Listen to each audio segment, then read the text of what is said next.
Hello, and welcome to today's American Lung Association webcast, Shared Decision Making, Partner with Your Healthcare Team, Make Your Voice Heard. The presentation and sound are being streamed to your computer.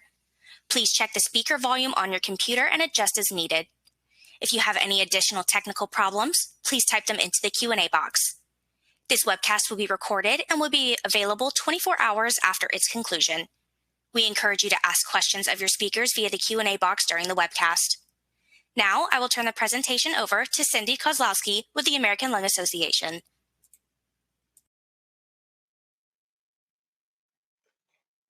Thank you, Bailey, and welcome everybody again. I want to go through a few housekeeping tips before we get started with our first speaker. As Bailey mentioned, if you're having any technical issues with the presentation, you can go ahead and type your technical question into the Q&A chat box and we will respond as soon as possible to help you with that. In addition to the Q&A box, you can also ask your content questions of the speakers in that section as well. And we will have a reserved Q&A chat time at the end of the full presentation. So please make sure to put your questions in there and we'll get to those at the end of the presentation. In addition, during the last part of the presentation, we will have resources that we will review with you. You can also find these resources on your dashboard with links to access those resources. And lastly, we do ask that you complete a webcast feedback form. This will automatically pop up at the end of the presentation as you exit the platform. So please make sure that you take the time to provide your feedback. It is definitely appreciated and needed by us. With that said, I am going to go ahead and turn the presentation over to Barbara Kaplan. She is our National Director for Asthma Programs at the American Lung Association, and she's going to give us an asthma management during the time of COVID-19 update. Barbara? Thanks so much, Cindy.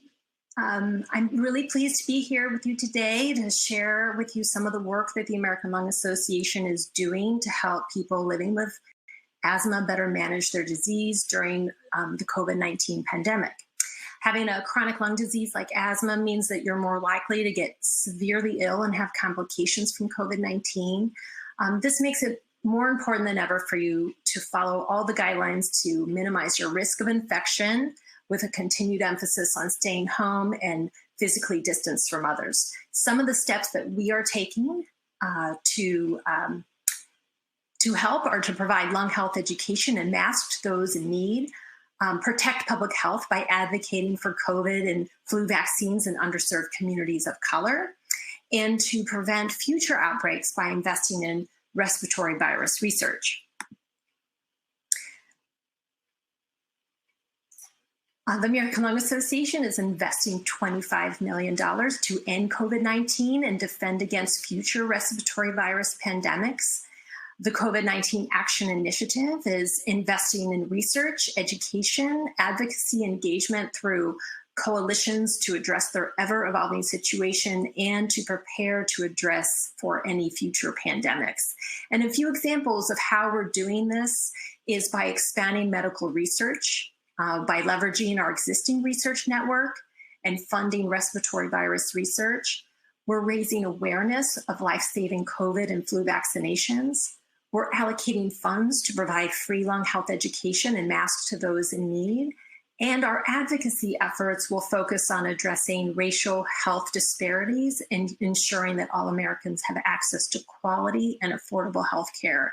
And lastly, we are convening government and private industry, public health organizations to form a coalition that ensures better preparedness to meet the virus outbreaks of the future, and to increase research collaboration to develop effective vaccines, faster detection tests, and new treatments. We're committed to adapting and expanding our offerings to meet the needs of people living with chronic lung disease. And this webcast is a great example of one way that we are doing that. So here's a quote I wanted to share from the American Lung Association President and CEO, Harold Wimmer. And just to say that, as we started our mission over a century ago to eliminate tuberculosis, pioneering a model of education, advocacy, and research to address a public health issue, here we are today, committed and investing in today's pandemic and preparing ourselves for future lung health conditions. And then lastly, one more slide here, just to sum up the COVID-19 Action Initiative that we're working on. Again, expanding the Lung Association's ongoing respiratory research program, enhancing key public health measures through education and advocacy, and establishing an advanced network to stop the future of respiratory virus pandemics. Our goal is to save lives and to support those in need. For those joining us today, taking good care of chronic lung disease like asthma through obtaining and maintaining good asthma control is really our recipe for success. And 5 things we think you can do today and to think about to help control your asthma during this pandemic. One is keep taking your prescribed medications as directed, including your controller medications, allergy therapies, and following your asthma action plan that you've developed with your healthcare provider or specialist. Keep in touch with your healthcare team. If you don't have one, reach out and start the conversation. And if you can't or don't feel like comfortable going to the office, you can ask for a telehealth visit. It works to keep the lines of communication open and to keep you healthy. Lung health emergencies are still emergencies. So if you're having frequent asthma symptoms or episodes or experiencing new symptoms, make sure that you call your doctor. Get vaccinated. When COVID-19 vaccines are available to you, and we encourage you to utilize this safe and effective tool to prevent severe illness from occurring. And don't forget your flu and pneumonia vaccines as well. Also, note and take care of indoor air quality. We are spending much more time in our homes, working from our homes, going to school at home. So be mindful of potential asthma triggers in your home and take time to identify, avoid, and reduce your asthma triggers. And lastly, make sure you have access to adequate supplies of all your asthma medications, including your quick relief inhalers or rescue medication. The use of meter dose inhalers with valve holding chambers, also called spacers, versus the use of nebulizers can help to reduce the risk of aerosolizing some of those particles and spreading the virus. So few key things to keep in mind. And finally, just to mention, be sure to follow the CDC recommendations to reduce the risk of getting the virus and COVID-19, which includes getting vaccinated, maintaining a distance of 6 feet or more, staying home when possible, wearing your mask, avoiding large gatherings, and thoroughly and frequently washing your hands. So thank you so much for joining us today and your attention. We appreciate your ongoing efforts to support the American Lung Association in this time of COVID-19. And I'm going to turn the presentation back over to you, Cindy Kay. Thank you, Barbara. Appreciate that update. And before I introduce our featured speaker, I do want to give you a quick little update about her. Cindy Fisk joins us and holds a bachelor's degree in nursing from the College of New Jersey with certificates in both population health management from the Jefferson School of Population Health and health coaching from the National Society of Health Coaches. She has worked in multiple medical settings and disease states with 25 years of experience in healthcare and the pharmaceutical industry. Cindy has a passion for educating patients, families, and healthcare practitioners, as well as raising awareness about the impact of chronic disease, that chronic disease have on patients and their families. And so without further ado, I will turn the platform over to Cindy. Well, thank you, Cindy. Well, I'm thrilled to be here. So let me see if I can advance my slides. Yeah, there we go. So thanks for the wonderful intro. I'm honored to be here. GSK is honored to sponsor this event. Such an important topic we're going to go over today. Really talking about shared decision making, as Cindy mentioned, and more looking at it in the lens of managing life with asthma and shared decision making. So keep in mind, today's presentation doesn't take the place, right, of that important conversation you should be having with your doctor, with your healthcare team. It's purely for educational purposes only.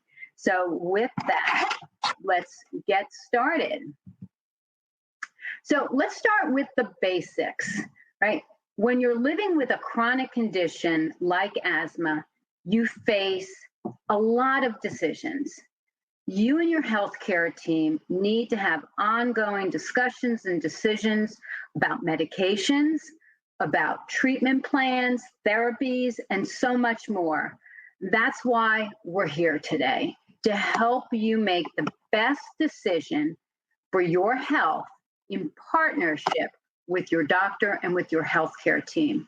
And hopefully at the end of this, you'll take away some best practices, but these proactive skills are designed to help you feel more engaged and more empowered when making important decisions about your treatment. Remember, your voice is truly your power. So the approach to your care should be centered around you. You are at the center of all this. So ultimately, when it comes to the day-to-day choices that affect your health, this is where shared decision-making is critical. So what is shared decision-making? Well, shared decision-making is a patient-centered approach to care that is collaborative, right? And by collaborative, we mean that you and your healthcare provider are actively working together to make choices about tests, about medications, therapies, procedures. And collaborative also means that you consider all of these decisions with your doctor in light of your values, right? And any associated risks that might go along with that. And then shared decision making is cooperative. So by cooperative, we mean that you and your doctor, your healthcare team, each do your part to carry out the decisions that you've agreed upon. And shared decision making is also communicative. So this means that you and your healthcare provider are having an ongoing two-way dialogue of communication. And if you think back traditionally, right, the doctor was typically the absolute expert who simply told the patient what to do. Well, with shared decision-making, on the other hand, you and your healthcare provider are working together as partners in these decisions to make decisions about your healthcare. So you're truly working together. And you should always feel empowered to ask questions and share your feelings, your perspective about the decisions. So you, again, I mentioned this before, you're at the center of this process, right? You are the authority on how you want to live with your asthma. Your doctor, your healthcare provider and team, they bring their clinical expertise, their experience, their evidence, and it's their job to help you consider treatment benefits and take your values into account when evaluating treatment options. But then your loved ones, right, your support system, they also can be involved in this process. They also can bring experience, they can bring their perspective and support. So to put it simply, shared decision-making is an ongoing conversation with one goal in mind, making the best choices for your health. So why does shared decision-making matter, right? Well, it matters because proactive patients often get more out of their care. You know, studies have shown that the more a patient is engaged and active in their healthcare decisions and discussions, the better their healthcare outcomes and experiences are. Your voice and your values are vitally important. So in shared decision making, this helps your doctor find the best options that meet your individual values, your individual needs, and your individual situation. And those that are living with asthma often have complex treatment plans that involve multiple medications, therapies, monitoring of symptoms, and making lifestyle changes often, right? And there are many things to consider, and that means you need and you deserve the support. And there's typically no single right answer. When it comes to health-related decisions, there can be many options to choose from. Sometimes there's no right answer because different choices present different pros and different cons. And asthma specifically affects each person differently. And the right treatment plan will vary from person to person. And the more actively involved and engaged you are in assessing your treatment options, the more likely you are as the patient to follow through with your treatment plan. So making a healthcare decision, now we're going to talk about really putting shared decision-making into practice. So what specifically is your role in shared decision-making? Well, first, and probably most important, is being proactive and engaged. You need to understand your asthma, so you need to stay educated and feel confident in sharing, in talking about your asthma with your healthcare provider. You need to be your own advocate. You need to stay educated about your asthma, how it starts, how it was diagnosed, how it changes over time, and how it impacts your life. And don't hesitate to ask questions. Shared decision-making means you and your doctor are equal partners.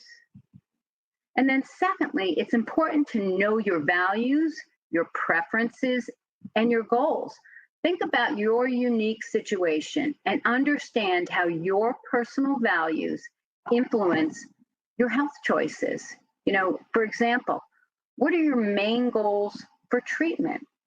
How has your asthma impacted your life? Think about a time perhaps where maybe you couldn't get out with a family member or a friend because of something going on with your asthma, right? How is your asthma affecting your life?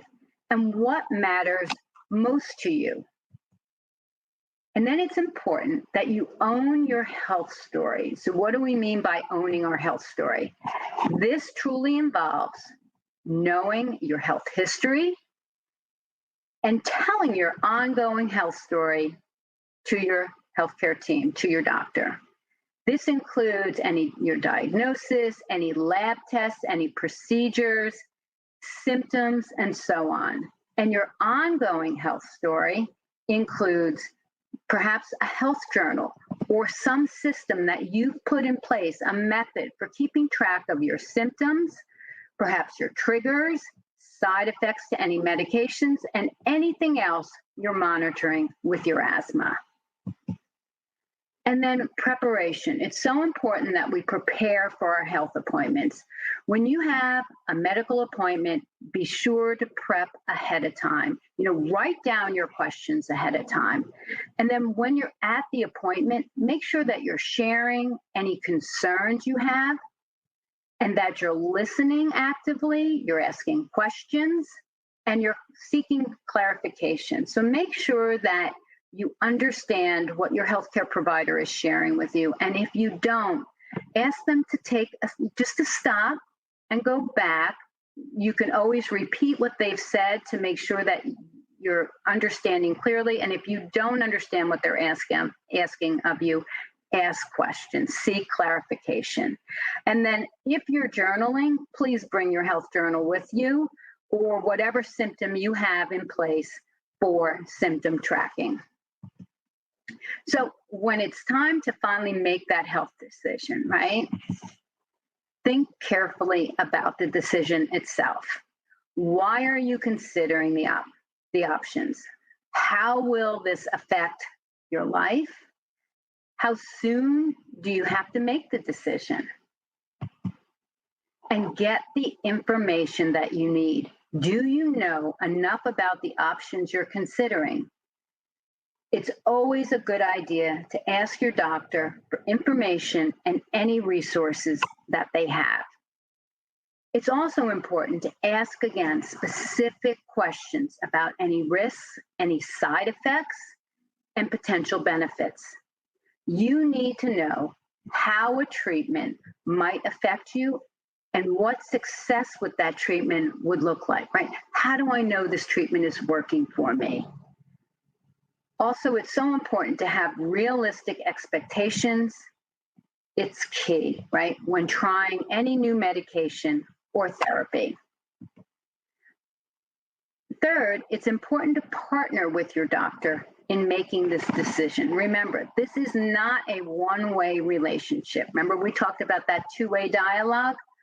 Work together with your doctor, with your healthcare team to evaluate each option, its potential risks and benefits, and make sure you take into consideration your own individual values, your needs, and your preferences. And then stay engaged once the decision is made. Remember, the process is an ongoing two-way conversation. The more that you share with your healthcare team, with your doctors, the better they're able to help you. And then involve your support system, right? Perhaps you have somebody that can join you at an appointment buddy. In fact, I just had this conversation with my husband today. We have a family member who's going through a health concern right now, and a sibling is joining at every appointment, right? It's so important if you're able to have that second set of eyes, second set of ears, somebody to take notes for you. So helpful to have what I consider an appointment buddy. And then communicate openly with family, with friends, with your healthcare team. And then also talk to others, seek out support groups. They can be a great source of just an avenue to talk openly and share. But remember, shared decision-making is a process. So with that, I thank you. I know we just touched the tip of the iceberg when it comes to shared decision-making, but I'm so glad we spent some time talking about this very important topic. I hope that if nothing else, you've taken away a few helpful things around shared decision-making and can walk away knowing that how being an engaged patient can really, in your care, can help managing life with asthma a little bit easier. So with that being said, Cindy, I will turn it back to you. Thank you so much, Cindy. Lots of great information. Oh, hopefully you can hear me okay. There we go. And thank you so much. Again, very great information. Hopefully this created a lot of insight for people to take away and really start that communication with their physician. Let me just quickly introduce myself. I sort of skipped over that in the beginning, but my name is Cindy Kozlowski, and I'm the National Specialist for Asthma Programs with the American Lung Association. So at this time, I would like to review some resources that are available to all of you with regards to shared decision-making and asthma. And the first one is getting ready for your office visit. Sometimes that can be a little bit scary or overwhelming to think about all the different things that you may need to prepare for that office visit. And the Lung Association does have a form that is available for you to print. You can download and print that right off of our website. And the form is really helpful to identify some of those things, such as your medical history, medications that you're taking and how often or even how you take them. other medications, non-asthma related medications that may need to be taken into consideration. Any current symptoms or previous symptoms that you were experiencing. If your doctor gave you a peak flow meter, what are your current readings if they want you to be using that? Medication refill requests, and just a slurry of other things. As Cindy mentioned, sometimes that office visit can be overwhelming, and it would be also helpful if you had somebody to either help you fill out this form or go with you to that office visit, if not anything, just to take notes for you. So this form is available again on our website. There is a link there on this slide, and it is also on the resources page on the dashboard. So that is one tool that is available for you. And again, we also have a shared decision-making worksheet. Now, this is entitled Severe Asthma Treatment because sometimes when you get into the different types of asthma, if you are diagnosed with severe asthma, there are additional medications or treatment options that may be available to you in addition to your current regimen. And this worksheet can help with that. However, it is helpful for everybody. This worksheet will help give you a self-management assessment of your asthma. It will overview your triggers, there's some recommendations on there, again, how to prepare for that office visit, and ways that you can help start that discussion with your provider. It can be, especially for newly diagnosed asthma, it can be a little bit overwhelming to know what to ask. And this worksheet can maybe help start that conversation for you. Again, this is available for you to download and print and complete with your doctor, but there are some things that you can do ahead of time as well. We do have an online support community called the Better Breathers Network. And within this network, it does provide many opportunities for you to learn more about education programs and resources that are available, in addition to support groups, both online and some that are meeting in person now, and depending on the area where you live. And it gives you a sense of connection to others that are living with chronic lung disease, such as asthma. This is a free online support network, so you can log into the website at lung.org/bbn and enroll there and join the group. In addition to that, there are emails and so forth, newsletters, I should say, that do go out announcing a lot of the activities and information and resources available, in addition to everything that is available online through this network. So we do highly encourage you to join that network. And this is both for patients and for caregivers. Our lung helpline is definitely something that is helpful for everybody, obviously patients or caregivers. It is a resource that is available, including weekends. And we do staff our lung helpline with knowledgeable registered nurses, respiratory therapists, and certified tobacco treatment specialists. And this provides clients with immediate, clear, and accurate lung health and disease information. Some of the lung health and disease topics include asthma, COPD, and lung cancer, just to name a few. In addition to education, our specialists help connect patients or caregivers to national, local, and online education systems, support groups, providers, and medical equipment resources. They also do provide counseling for tobacco cessation. You can visit and connect on the website, or you can submit a chat online, or call 1-800-LUNG-USA for assistance. And just so you know, and as you can see on the screen here, we do have bilingual staff in Spanish, as well as a language interpretation line of over 250 languages as well. And lastly, the American Lung Association asthma webpage. This is where you can find all things related to asthma, from the very basics of learning about what asthma is, all the way to managing asthma, living with asthma, and gaining many resources available.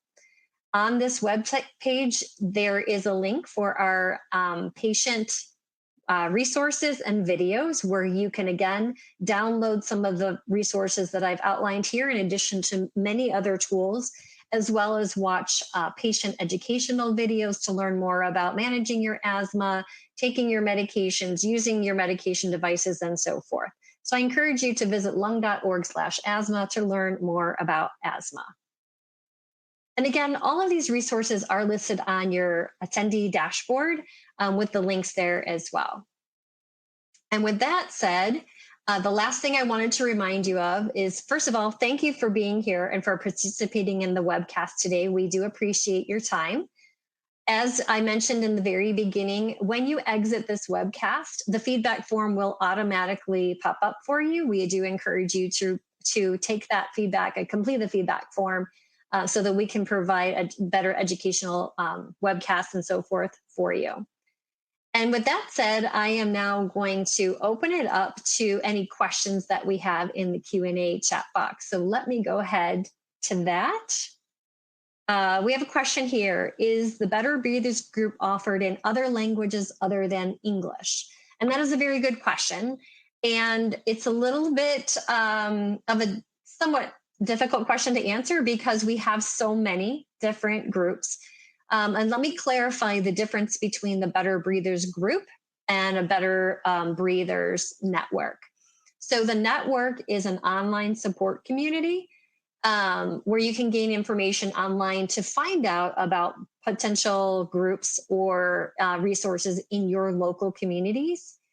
The Better Breathers groups are in-person support groups to learn more about asthma and gain the support that you need.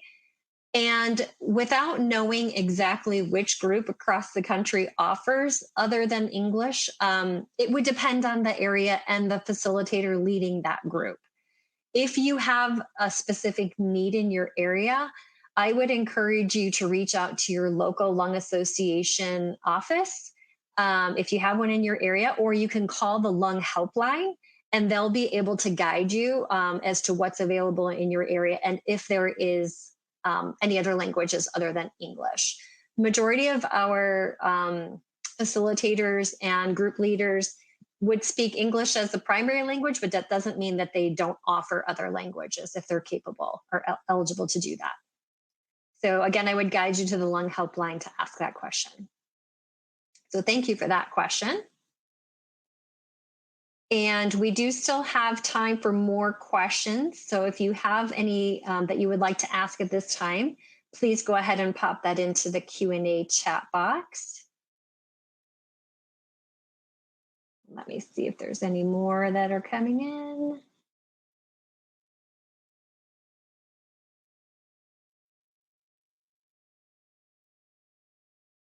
All right. Okay. So here's a question that just popped in.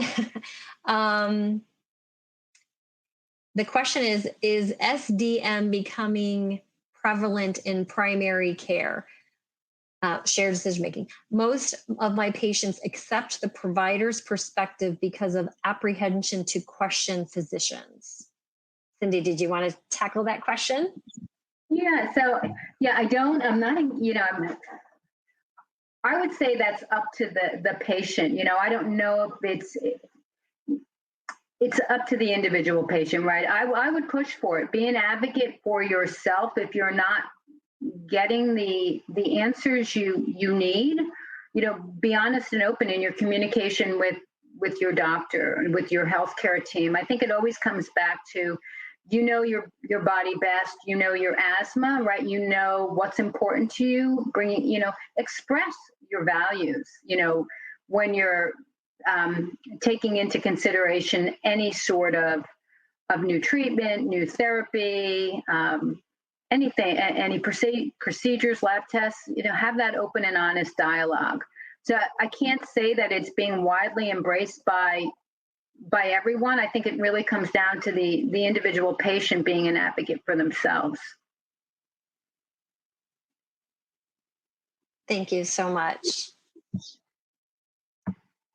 And Cindy, a general question, with somebody newly diagnosed, whether it was, let's say, for example, if somebody was diagnosed potentially through like an emergency department visit, what would be their next steps then, maybe to connecting with a provider, or what they should be asking, or how to get that official diagnosis or the next steps to their treatment plan? That's where, in all honesty, Cindy, a health journal comes in handy. Chances are there's something that led to that emergency room visit. So it's always a good practice. Journaling's not for everybody, but I encourage people to, if journaling's not your thing, find a system that works for you. Put a system in place where you're tracking and monitoring what's going on with your health. Has there been a flare or an asthma exacerbation previously?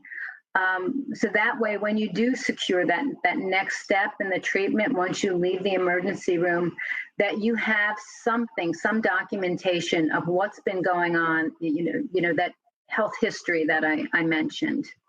Hopefully that helps to answer. Yes, thank you. And we do have another question that popped in here. What happens when providers aren't well versed in asthma and provide information that isn't guideline based? That seems to happen a lot. Yeah, I almost throw that question back at you guys. I think it comes down to being an advocate for yourself, right? Stay educated on asthma. I applaud everyone that is on this webinar today. The fact that you're engaged with the American Lung Association shows that you've taken a huge major step to staying educated about your asthma. And I would turn to credible sources like the American Lung Association for guidance on something like that. Thank you. And yes, I can reiterate that statement and answer as well. I also do feel, as a respiratory therapist myself, I also do feel that it is important that if you are getting information that you feel is not accurate, or maybe you're not comfortable with, that it is okay to go get a second opinion and change, find the provider that is right for you, the one that and you feel comfortable with, and that you feel is going to give you the best care for your needs. Yeah, and that goes back right to that self-advocacy piece, really Yes. being an advocate for yourself. Again, you know your body best. If you're not getting the answers and that you're looking for, be an advocate. Absolutely. We do have a comment here, looks by maybe from a provider, viewpoint. And this is reiterating being prepared to go to your office visit if possible. So preparing for your office visit is so important. Thank you for highlighting this point. I encourage my patients to tape a paper onto the fridge with a pen nearby to write down your questions as they come up. When the provider enters the room, hand the paper to the provider to get the answers to your questions. Yeah, because you know what, Cindy, we have all sat in the parking lot after leaving our own health appointment, right? And you went in and you were going to ask X, Y, and Z. And I know I'm guilty. I've sat there and been like, I forgot to ask. So it is so important. Preparation, I can't stress enough. Jot it down on something. And I think the idea of putting something on the door of the refrigerator is great. That's a great idea. I agree with that. And Cindy, maybe, I know this is directed towards the Lung Association, and so I'll take a stab at answering it a little bit, but I think I would also value your input on this as well. Question is, does the Lung Association know of any classes with regards to motivational interviewing and shared decision-making, helping our patients really, truly understand the next steps that they need to take? We don't specifically at the Lung Association have those types of classes. However, we do have our Asthma Educator Institute, which is our healthcare professional education course. And we do touch on that a little bit in there. But Cindy, I don't know if you have anything that you want to add to that. Yeah, I can tell you that the team, myself included, went through a series of motivational interviewing years ago. We don't have any specific education geared around it. Shared decision-making piece was the first part of it. We have something on health journaling, and I'm trying to think of the other, but nothing on motivational interviewing. However, I'll take that feedback as a needed, because you're right, it is a part of the whole process. So I will definitely take that feedback, but yeah, no specific insight on where to turn to. I will say and maybe we can expand on this a little bit as far as a patient is concerned with regards to that question. It is definitely in the best interest of the patient to go through sometimes it takes some change to actually make those adjustments, either with a new diagnosis or if your diagnosis has changed or your medication treatments. Change can be a hard thing. And it is up to the patient and your healthcare team to help you understand the benefits of that. And maybe that is something we want to talk about a little bit from a patient perspective. And Cindy Kay, I will just add that in our facilitator trainings, if anybody is on the phone, we do prepare our facilitators, especially in our Breathe Well with Well adult asthma education program. We introduce them to some motivational interviewing techniques. So that is something to consider if you're looking at ways to educate patients. Yes, and thank you for bringing that up, because I think that's also a good thing for patients to know as well, that we do have asthma self-management education courses that are taught by our trained facilitators to help you understand asthma, both as we have pediatric courses, education courses, as well as adult education courses. And so our trained facilitators are involved in that as well. So good to know. Thank you. Any other questions that anybody would like to ask? We do still have some time here available. Or any feedback, any input. We'll give it just another minute or two.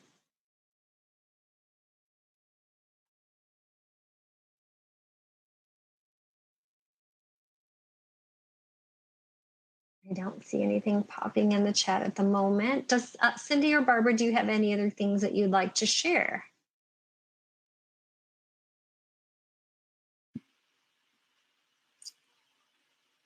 Yeah, I think for me, it always goes back to, this is asthma is a chronic condition, right? You're going to be living with this. There's no cure for asthma. So, I mean, be that advocate. Again, I always go back to, your body best. The only way to get the care that you need is really through that open, honest, two-way dialogue, and make sure that your voice is heard. I think I said earlier in the presentation that your voice is power, and that truly, be that engaged patient. Don't be afraid to ask questions. Don't be afraid to ask clarification or get understanding as to the why you're being asked to do something.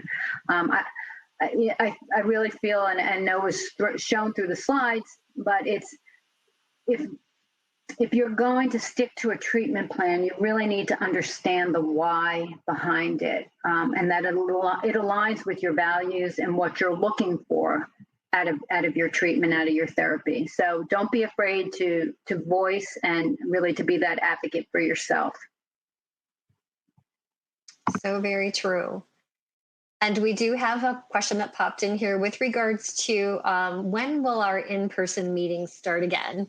And that is the question of the year, I think. While we do recognize the importance and benefits of in-person, we are slowly starting to introduce some of our in-person meetings again. For example, our Better Breathers clubs, there may or will be some across the country that will start meeting again in person. It will vary from location to location. And of course, depending on what's happening in those communities with relation to the pandemic. We do follow CDC guidelines, so we want to make sure we take that into consideration as well. And as those events are eligible or able to be hosted in person, they will be added to our website on our events website page. So make sure that you're referring to that frequently for the most up-to-date information. With regards to our asthma self-management education programs, Some of those also are launching in person again, depending on the location and the area where it would be held in person. So it's sort of on a case by case basis, depending on the area across the country and who's available to do that. But that's forthcoming.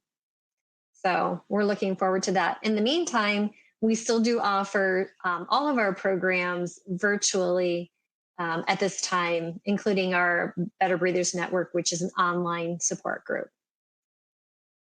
So hopefully that answered your question the best I can.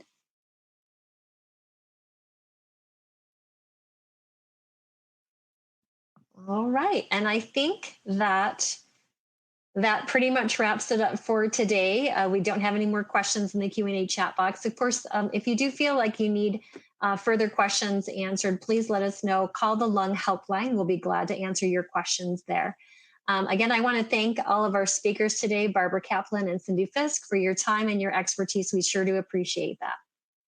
At this time, I will go ahead and end the presentation. And again, please complete the feedback form.